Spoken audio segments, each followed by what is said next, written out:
Peggy 12. I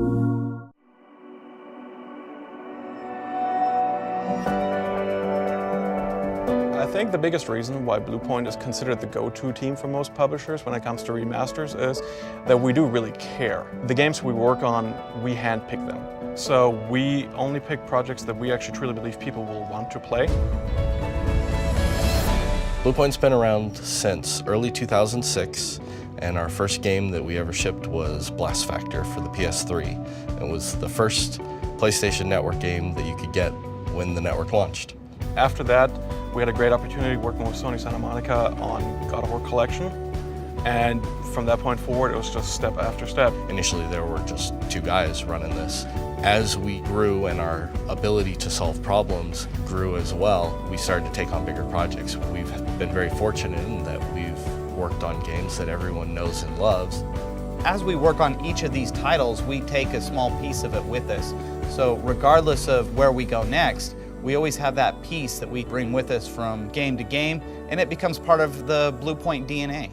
Every single project, we essentially take on another challenge. We never like to just stay in the same bubble and like, okay, we know we can do this, we're gonna do this exact same thing again. So on Uncharted Collection, that was kind of our starting kickoff point where we did a little bit art revamp. But then going into Shadow, like we knew up front, we're gonna redo all the art. So that required us to have a full art team that could build a full AAA quality content for a full game. Every game that we work on, the first thing that we look at is what makes this game so endearing, not only to us, but to the community.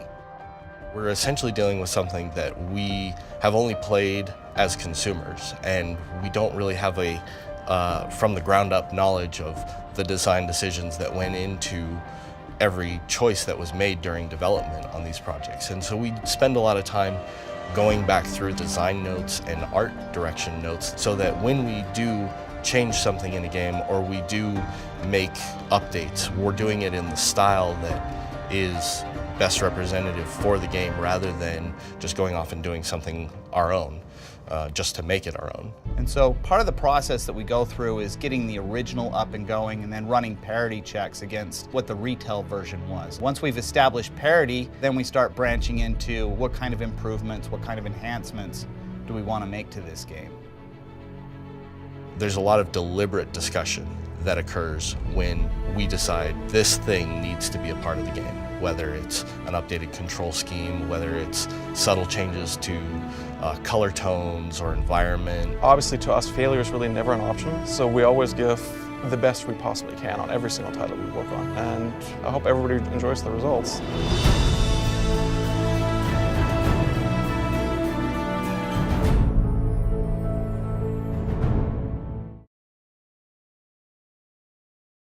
For the players.